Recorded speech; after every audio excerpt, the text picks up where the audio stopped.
ఒక గ్రామంలో రామశాస్త్రి అనే జమీందారు ఉండేవాడు. సాధారణంగా బ్రాహ్మణ జమీందారులుండరు. రామశాస్త్రి పూర్వీకుల్లో ఒక ఆయన ఉద్దండ పండితుడు. రాజుగారు ఆయన పాండిత్యానికి మెచ్చి ఆయనకు కొన్ని గ్రామాలు బహుకరించాడు. ఆనాటి నుంచి ఆ బ్రాహ్మణ వంశస్థులు జమీందారులయ్యారు. రామశాస్త్రికి ఇద్దరు కొడుకులు. పెద్దవాడి పేరు సుగ్రీవ శాస్త్రి. ఇతడు 20 ఏళ్ల వయసువాడు. తండ్రి తరువాత జమీందారయ్యే హక్కు ఇతడిదే. తండ్రి ఇతన్ని బాల్యంలోనే విద్యాభ్యాసం కోసం కాశీలో, మధురలో ఉన్న గొప్ప పండితుల దగ్గరకు పంపాడు. సుగ్రీవ శాస్త్రి శ్రద్ధగా చదివి ఎంతో శాస్త్రజ్ఞానం సంపాదించాడు. అనేక కొత్త ప్రదేశాలు తిరిగి చాలామంది సంస్కరణవాదులతో చర్చలు జరిపి అతడు మత విషయాల పట్ల ఒక నూతన దృక్పథం అలవర్చుకున్నాడు. పుట్టిన కులాన్ని బట్టి మనుష్యులకు ఉచ్చనీచలు, అస్పృశ్యత ఆపాదించే మత సూత్రాలకు అతడు బద్ధ విరోధి అయ్యాడు. ఇలాంటి ఉన్నత భావాలతో తిరిగి వచ్చిన సుగ్రీవ శాస్త్రి ముందుగా తమ ఇంటి పురోహితుడి కొడుకైన గుణభట్టును తన ఆశయాలకు అనుకూలుణ్ణి చేసుకున్నాడు. ఆ తర్వాత గ్రామంలో మరికొందరు యువకులు సుగ్రీవ శాస్త్రికి తోడయ్యారు. వీళ్ళందరూ రామశాస్త్రికి తెలియకుండా రాత్రి వేళల్లో రహస్యంగా అస్పృశ్యులు నివసించే గూడేలకు పోయి రోగగ్రస్తులకు వైద్య సహాయం, తిండి లేక పస్తుండే వాళ్లకు బియ్యం వగైరా ఇస్తుండేవాళ్ళు. ఇలా కొంతకాలం జరిగింది. ఒక మండు వేసవి కాలంలో మిట్ట మధ్యాహ్నం వేళ సుగ్రీవ శాస్త్రి పొరుగురు నుంచి తిరిగి వస్తూ దారి పక్కనే ఉన్న మర్రి చెట్టు కింద చెప్పులు కుడుతున్న రూపారాం అనే అస్పృశ్యుణ్ణి చూశాడు. సుగ్రీవ శాస్త్రి అతన్ని బాగా ఎరుగు. అతడు రూపారాంను సమీపించి, ఎలా ఉన్నావు రూపారాం, పిల్లలంతా కులాసాయే కదా అని అడిగాడు. రూపారాం సుగ్రీవ శాస్త్రికి దండం పెట్టి, బాబూ, మీ దయ వల్ల అందరం కులాసాగానే ఉన్నాం. ఇంత ఎండలో ప్రయాణమేమిటి? కొంచెం సేపు విశ్రాంతి తీసుకోండి, దాహం వేయటం లేదా అన్నాడు. సుగ్రీవ శాస్త్రి రూపారాం పక్కనే ఉన్న చెక్క పెట్టె మీద కూర్చున్నాడు. అతడికి దాహం వేయటమే కాదు, ఎండతాపానికి నాలుక పిడిచకట్టుకుపోతున్నది. రూపారాం అతడికి ముంతలో నుంచి ఇంత నీరు ఒక రాగి గ్లాసులో పోసి ఇచ్చాడు.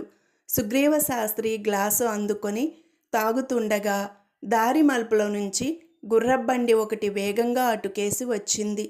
బండిలో జమీందారు రామశాస్త్రి ఉన్నాడు. ఆయన ఏదో తొందర పని మీద పొరుగు గ్రామం పోతున్నాడు. తన పెద్ద కొడుకు అస్పృశ్యుడిచ్చిన నీరు తాగడం ఆయన కంటపడింది. రామశాస్త్రి ఉగ్రుడైపోతూ, సుగ్రీవ్, నువ్వు తక్షణం ఇంటికి వెళ్ళు. నేను తిరిగి వచ్చే వరకు ఎక్కడికి పోకు. నీతో మాట్లాడవలసిన ముఖ్య విషయం ఉన్నది అన్నాడు. సుగ్రీవ శాస్త్రి జవాబు చెప్పే లోపలే గుర్రబండి కదిలిపోయింది. రూపారాం నిలువెల్లా వణికిపోతూ, చిన్నబాబు, జమీందారు పెద్దబాబు నేను మీకు మంచినీళ్ళివ్వడం చూశాడు. ఇక నన్ను ఆయన ప్రాణాలతో వదలడు. నా పెళ్ళాం బిడ్డల గతేమిటి అన్నాడు. సుగ్రీవ శాస్త్రికి తన తండ్రి మాట్లాడదలిచిన ముఖ్య విషయమేమిటో తెలుస్తూనే ఉన్నది. కానీ అతడేమీ భయపడలేదు. రూపారాం పరిస్థితి వేరు. అతడు పేదవాడు, అస్పృశ్యుడు. రూపారాం, నీకొచ్చిన భయమేమీ లేదు. మా పురోహితుడు కొడుకు గుణభట్టు ఇంట నీవు రహస్యంగా దాక్కోవచ్చు. నీ కుటుంబ సంరక్షణ సంగతి కూడా అతనే చూస్తాడు అని ధైర్యం చెప్పాడు సుగ్రీవ శాస్త్రి.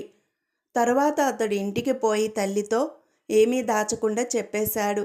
ఆమె కలవెల పడిపోతూ, సుగ్రీవ్, మీ నాయన ఎలాంటి సనాతన ధర్మపరుడో నీకు తెలియంది కాదు కదా. తప్పు ఒప్పుకొని క్షమించమని కోరు అన్నది. ఇందుకు సుగ్రీవ శాస్త్రి అభ్యంతరం చెప్పి, అమ్మా, నేను నమ్మిన ఆదర్శాలకు అనుగుణంగా ప్రవర్తించాను. పశ్చాత్తాపడవలసిందేమీ లేదు. అంత ముంచుకు వస్తే జమీందారీ మీద హక్కు వదులుకుంటాను అన్నాడు. ఆ సాయంకాలం రామశాస్త్రి ఇంటికి తిరిగి వచ్చి భార్య ఎదుటనే సుగ్రీవ శాస్త్రితో, ఇవాళ మధ్యాహ్నం నువ్వు చేసిన పనేమిటి? మన బ్రాహ్మణ జమీందారు కుటుంబం వాడు అస్పృశ్యుడిచ్చిన నీరు త్రాగడమా? ఈ సంగతి తెలిస్తే నిన్ను కులంలో నుంచి వెలివేస్తారు కూడా అయినా చేసిన తప్పుకు ప్రాయశ్చిత్తం ఉంది కదా.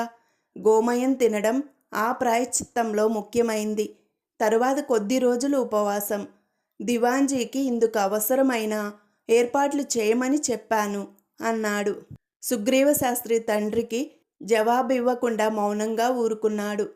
ఆ రాత్రి అతడు తన మిత్రుడైన గుణభట్టును కలుసుకొని జరిగిందంతా చెప్పాడు. గుణభట్టు ఏదో ఒక ఉపాయం ఆలోచించాలని చెప్పి అప్పటికప్పుడే పోయి తనకు పరిచితుడైన మాయాపాలుణ్ణి కలుసుకున్నాడు. ఈ మాయాపాలుడికి ఇంద్రజాల విద్యల్లాంటివి తెలుసు. మర్నాటి ఉదయం గుణభట్టు సుగ్రీవ శాస్త్రిని చూడవచ్చి, మిత్రమా, నీకొచ్చిన భయమేమీ లేదు. ఈ చిక్కు నుంచి బయటపడేందుకు మాయాపాలుడితో పాటు మా నాన్నగారు సహాయం చేస్తామన్నారు అని చెప్పాడు. సూర్యోదయంతోనే అలవాటు చొప్పున జమీందారు రామశాస్త్రి దేవాలయానికి వెళ్ళాడు. పూజ ముగించి బయటికి వచ్చిన పురోహితుడు భట్టు ఆయన్ని చూసి మామూలుగా చిరునవ్వు నవ్వటానికి బదులు ఏదో దీర్ఘాలోచనలో ఉన్నవాడిలా కనిపించాడు. భట్టూజీ, ఏమిటి అలా ఉన్నారు అని అడిగాడు రామశాస్త్రి ఆశ్చర్యపడుతూ. భట్టు చిన్నగా నిట్టూర్చి, అయ్యా, ఒక తీవ్రమైన సమస్య ఎదురైంది. ఇంతకుముందు నేను ధ్యానంలో ఉండగా పాడి పంటలకు అధిదేవత అయిన అన్నపూర్ణాదేవి కనిపించి, భట్టు, చెప్పులు కుట్టుకుని బతికే రూపారాం నాకు అత్యంత ప్రియమైన భక్తుడు. అతడిచ్చిన నీరు తాగి దాహం తీర్చుకోవడంలో జమీందారు కుమారుడు చేసిన పాపమేమీ లేదు. రూపారాం నా నిజమైన భక్తుడనేందుకు రుజువుగా అతడికి ఒక వరం ఇస్తున్నాను. అది ఒక్కసారికి మాత్రమే పనికి వస్తుంది. రూపారాం ఉడికించకుండానే బియ్యాన్ని అన్నంగా మార్చగలడు అని చెప్పింది అన్నాడు.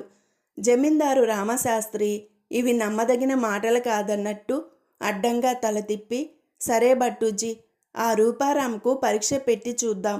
ఏ పాటి భక్తుడో తేలిపోతుంది అన్నాడు.